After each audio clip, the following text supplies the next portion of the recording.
నమస్కారం Indian money Telugu ఛానల్కి మీ అందరికీ స్వాగతం సుస్వాగతం. నేను మీ కౌశిక్. చాలామందికి డౌట్ ఉంటుంది, సార్ మేము కష్టపడి సంపాదించుకున్న డబ్బుని బ్యాంక్స్లో డిపాజిట్ చేస్తాం. బ్యాంక్ డిపాజిట్స్ అంటే అవి మేబీ ఎఫ్డి కావచ్చు, ఆర్డి కావచ్చు, అదేవిధంగా సేవింగ్స్ అకౌంట్లో దాచుకున్న డబ్బు కావచ్చు. ఇలా దాచుకుంటాం కదా, ఫ్యూచర్లో ఆ బ్యాంక్ దివాలా తీసినట్లయితే మా పరిస్థితి ఏంటి? మాకు డబ్బు అనేది వాపస్ వస్తుందా రాదా? ఇన్ కేస్ వచ్చే ఫలం అయితే ఎంతవరకు రావడానికి ఛాన్స్ ఉంది అని చెప్పి చాలామందికి డౌట్ ఉంటుంది. ఆ డౌట్కే ఈరోజు క్లారిఫికేషన్ ఇవ్వబోతున్నా. సో ఈ వీడియోని లాస్ట్ వరకు చూడండి. అంతేకాకుండా ఇంతవరకు మీరు మా ఛానల్ని సబ్స్క్రైబ్ చేసుకోకపోతే ఇప్పుడే సబ్స్క్రైబ్ చేసుకోండి.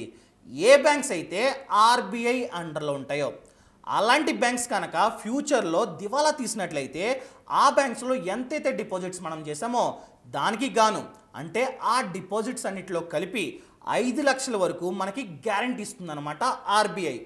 అంటే దీనిని ఇన్సూరెన్స్ అని కూడా చెప్పుకోవచ్చు. సో ఈ రెస్పాన్సిబిలిటీని తీసుకునే సంస్థ పేరు ఏంటంటే డిఐసిజిసి, అంటే deposit insurance and credit guarantee corporation. ఇదేంటంటే ఆర్బీఐ యొక్క సబ్సిడరీ సంస్థ అని చెప్పుకోవచ్చు. సో వీళ్ళు చూసుకుంటూ ఉంటారనమాట. ఇన్ కేస్ మన ఇండియాలో ఏదైనా బ్యాంకరప్ట్ అయ్యి క్లోజ్ చేసే సిచ్యువేషన్ ఉన్నట్లయితే వీళ్ళు రంగంలోకి దిగి ఎవరెవరైతే డిపాజిట్ చేశారో వాళ్ళకి అంటే ఒక పర్సన్కి 5 లక్షల వరకు గ్యారంటీనిచ్చి ఆ డబ్బుని ప్రొవైడ్ చేస్తారు. ఇన్ కేస్ మీరు ఎఫ్డి చేసుకున్నారు, ఎఫ్డి అనేది 3 లక్షలు చేసుకున్నారనుకోండి, మీ 3 లక్షలు మీకు వచ్చేస్తుంది. కానీ అప్పటి వరకు ఎంతైతే వడ్డీ అనేది జనరేట్ అయిందో ఆ వడ్డీ బ్యాక్ రాదు, కేవలం ప్రిన్సిపల్ మాత్రమే వాపస్ వస్తుందన్నమాట. కొందరికి డౌట్ ఉంటుంది, సార్ ఫర్ ఎగ్జాంపుల్ నేనేం చేస్తా, XYZ అనే బ్యాంక్లో 5 లక్షలేమో ఆర్డి, 5 లక్షలేమో ఎఫ్డి, అదేవిధంగా సేవింగ్స్ ఖాతాలో ఒక 3 లక్షలు ఉన్నాయి, మొత్తం చాలా డబ్బు ఉంది సార్, అలాంటప్పుడు నాకు ఎంతవరకు వచ్చే ఛాన్స్ ఉందని అడుగుతారు. అంటే 5 లక్షలు 5 లక్షలు 5 లక్షలు ఈ రకంగా గ్యారంటీ ఉంటుందా, లేదా అంతా కలిపి డిపాజిట్స్ అంతా కలిపి 5 లక్షలు మాత్రమే అని అడుగుతారు. దానికి ఆన్సర్ ఏంటంటే 5 లక్షలు మాత్రమే. సో మీరు ఎఫ్డీలో 5 లక్షలు, ఆర్డీలో 5 లక్షలు, సేవింగ్స్ అకౌంట్లో 5 లక్షలు పెట్టుకున్నా కూడా మన చేతికి వచ్చే అమౌంట్ అనేది ఆ రకంగా బ్యాంక్ క్లోజ్ అయినట్లయితే 5 లక్షలు మాత్రమే వస్తాయి. సో నేను చెప్పేది ఏంటంటే ఇప్పటి నుండి అయినా ఏదైనా ఒక బ్యాంక్లో డిపాజిట్ చేసే ముందు అన్ని డిపాజిట్స్ అన్నీ కలిపి 5 లక్షల కన్నా తక్కువ ఉండేటట్టు ప్లాన్ చేసుకోండి. ఇన్ కేసు అది బ్యాంకరప్ట్ అయినట్లయితే 5 లక్షలు మాత్రమే వస్తాయన్న విషయాన్ని అస్సలు మర్చిపోద్దు. ఫర్ ఎగ్జాంపుల్ మీరు ఒక 3 బ్యాంక్స్లో డిపాజిట్ చేసుకున్నారు చాలా డబ్బుని, 10 లక్షలు 10 లక్షలు 10 లక్షలు ఆ రకంగా 3 బ్యాంక్స్లో డిపాజిట్ చేసుకున్నారు.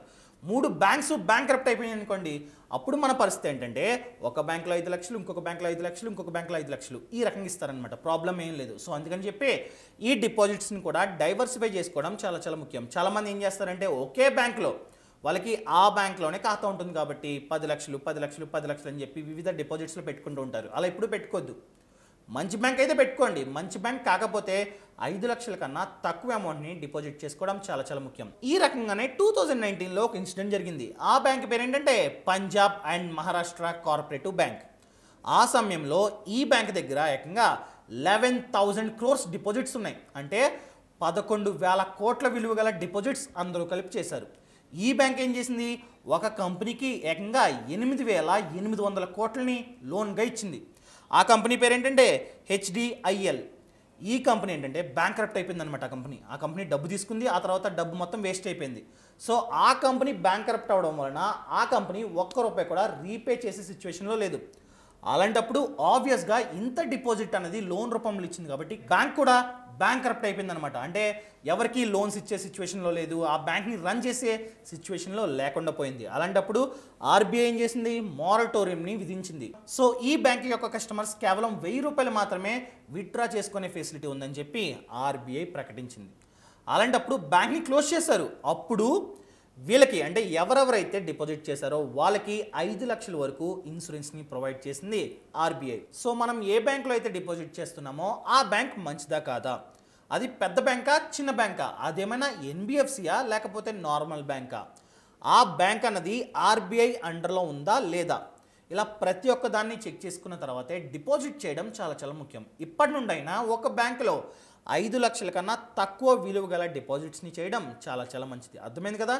సో ఈ రకంగా ఇప్పటి నుండైనా మనం జాగ్రత్తలు పాటించడం చాలా చాలా ముఖ్యం. కొందరు ఏం చేస్తారంటే వడ్డీ ఎక్కువ ఉంది కదా అని చెప్పి చిన్న చిన్న బ్యాంక్స్ అంటే ఊరు పేరు తెలియని బ్యాంక్స్లో డిపాజిట్ చేస్తూ ఉంటారు. అలా చేయొద్దు. మంచి బ్యాంక్స్లో మాత్రమే డిపాజిట్ చేయండి.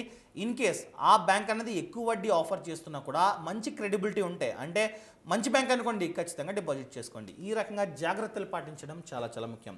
ఈ రకంగా బ్యాంక్ డిపాజిట్స్ గురించి కానీ, ఎఫ్డి గురించి కానీ, ఆర్డి గురించి కానీ, దేని గురించి డౌట్ ఉన్నా, ఒక్క మాటలో చెప్పాలంటే పర్సనల్ ఫినాన్స్ విషయంలో ఎటువంటి డౌట్స్ ఉన్నా కింద డిస్క్రిప్షన్లో ఒక లింక్ ఇచ్చా. ఆ లింక్ని క్లిక్ చేసినట్లయితే ఫినాన్షియల్ ఫ్రీడమ్ యాప్ అనేది డౌన్లోడ్ అవుతుంది. ఈ యాప్లో 63 కన్నా ఎక్కువ కోర్సులు ఉన్నాయి. ప్రతి ఒక్క దాని గురించి ఉన్నాయి. ఇన్వెస్ట్మెంట్స్, ఇన్సూరెన్స్, అదేవిధంగా డిపాజిట్స్, ఇలా ప్రతి ఒక్క దాని గురించి ఉన్నాయి. ఫర్ ఎగ్జాంపుల్, మీరు స్టాక్ మార్కెట్లో పెట్టుబడి పెట్టాలనుకుంటున్నారు, కానీ ఏవి మంచి స్టాక్స్, ఏవి చెడ్డ స్టాక్స్ అనేవి మీకు ఐడెంటిఫై చేయడం రావట్లా. అలాంటప్పుడు ఈ కోర్స్ని వాచ్ చేసినట్లయితే ఈ కోర్సులో టెక్నికల్ అండ్ ఫండమెంటల్ అనాలిసిస్ ఎలా చేయాలో ఉంటుంది కాబట్టి మీకు క్లారిటీ వస్తుంది అనమాట. అదేవిధంగా మ్యూచువల్ ఫండ్స్, మంచి ఫండ్స్ని ఎలా సెలెక్ట్ చేసుకోవాలో కోర్స్ ఉంది. ఇలా ప్రతి ఒక్క దాని గురించి ఉంది. ప్రెజెంట్ ఆఫర్ నడుస్తుంది MARIDI. ఈ ప్రోమో కోడ్ని ఎంటర్ చేసినట్లయితే 2000 రూపాయల డిస్కౌంట్ అనేది మీకు లభిస్తుంది అనమాట. యాప్లో మనం సబ్స్క్రిప్షన్ తీసుకునే సమయంలో రిఫరల్ కోడ్ ఉందా అని అడుగుతుంది. అలా రిఫరల్ కోడ్ ఉందా అన్నప్పుడు MARIDI ఈ ప్రోమో కోడ్ని ఎంటర్ చేసినట్లయితే 2000 రూపాయలు మీకు డిస్కౌంట్ వస్తుంది అనమాట. ఖచ్చితంగా యూజ్ చేసుకోండి. ఈ ఆఫర్ కొన్ని రోజులు మాత్రమే ఉంటుంది. అదేవిధంగా ఫ్యూచర్లో ఈ సబ్స్క్రిప్షన్ ధర అనేది పెరగడానికి ఎక్కువగా ఛాన్సెస్ ఉన్నాయి.